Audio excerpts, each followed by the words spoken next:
In the last facial video that we did a no problem facial where that person had like zero problems, none whatsoever. This one is going to be number 2, acne prone skin. Somebody who has crazy acne, I would say grade 2, 3, and possibly 4. So when you have somebody who has really bad acne on their face, these are the steps that I normally do. So this time we're going to take a before and after picture. Let's just say you have them fill out all the client intake forms, all the health screening, and this is what I eat in my daily routine. That's fine and dandy, but you still need a before and an after. That serves as when somebody goes home and says, oh, I don't see any change or any difference. You took that before picture, and then when they come in the next time, like, well, look at your skin now. Like, what is the difference? And you do a side by side, do the before and after. And then when they come in, you can even take a when they came in picture, like for the second treatment. And you look at all 3 of the pictures, like, oh yeah, my skin is, yes. We are our own worst nightmares, our own worst critics. When we wake up in the morning, that's all we see is the same problems. That's not true. To other people, like, dang girl, you glowing, what you doing? What? You know, they're looking at you, but you don't see that. Like, we see totally, because we wake up to ourselves every damn day. Well, not every damn day, but every glorious, wonderful day. God is good. And for acne, these are the steps that I'm going to do. Same thing we did before, steam the face, but we're not going to steam right now, but look at video number 1, you'll see the process that I did. I steamed the face with the steamer or a hot towel. I opened up the pores, we cleansed the face, and so we're going to cleanse the face again because I just put a lot of oil on the face. So take some soap or cleanser.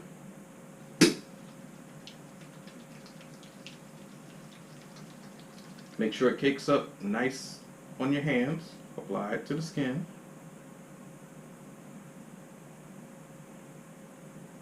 Grab some water.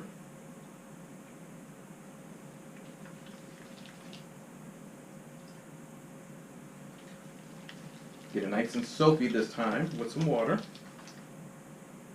And then cleanse the face.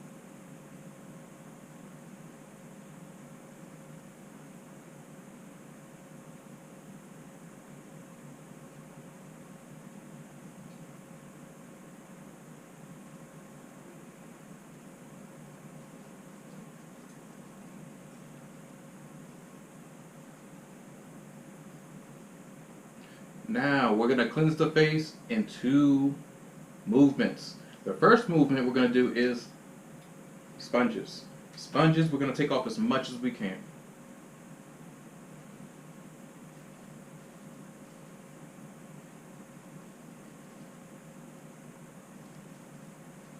Now remember, she has wonderful locks. Her locks, they're already out of the way. They're away from the areas that I need to work on. A lot of people, no, you need a hair wrap.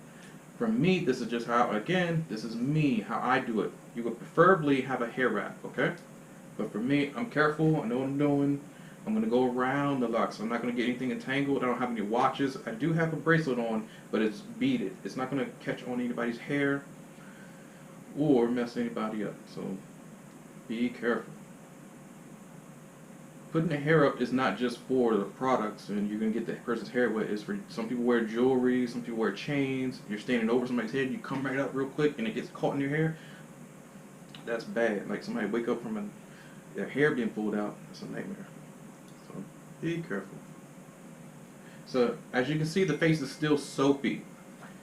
If you want to now use your HydraFacial machine to cleanse further, because you need water, let's just say your water gets too soapy, then yes, use your HydraFacial machine. We're going to use the spray, because even on the top it says spray or dermabrasion. Click the first one, the first box. or circle. It says spray. Even though the spray is coming out, it's, I'm sorry, dermabrasion. I don't know why I did that. That was a rookie mistake. And we're going to change it or turn it to chamber D. So if you're looking at the machine that says A, B, C, or D, just turn it to D. Hands are slippery.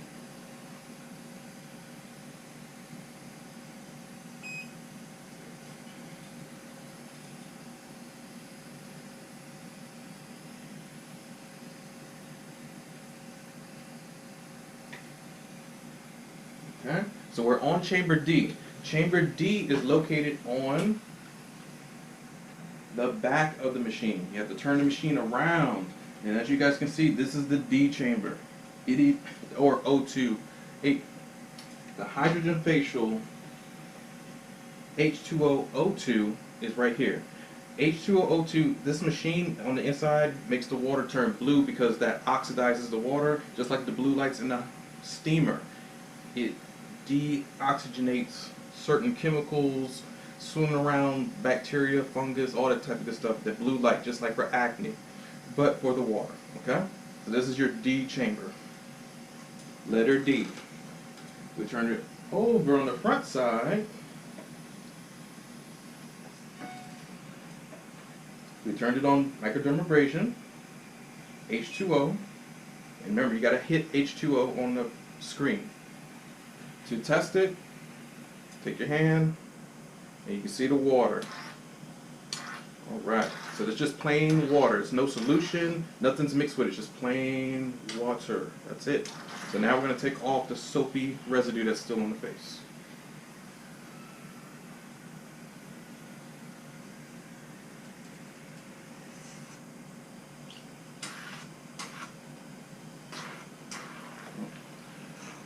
And it's a little bit too much water, so what we're going to do is turn down the water.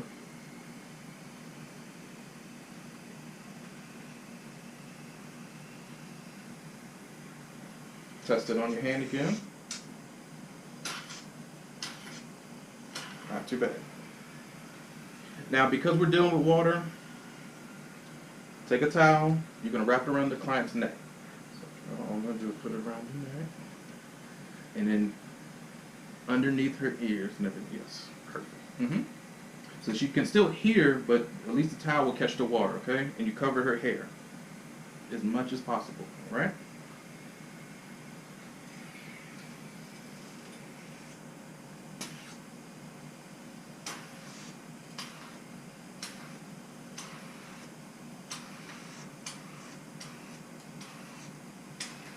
Water really comes out.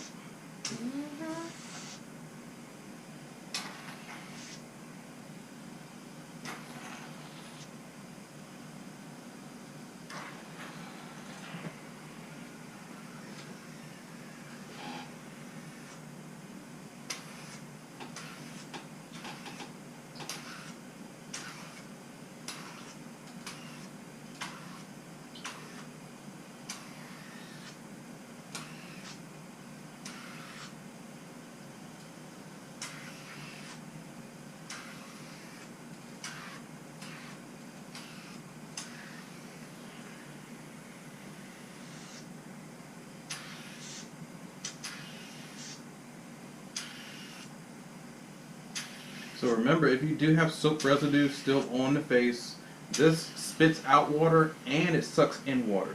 So you're cleaning and sucking out dirt at the same time. Almost like those vacuums that can clean your carpet now, can suck up dirt and clean your carpet with water and suck up the water at the same damn time. It's crazy. So this works as the same way.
And when you're breaking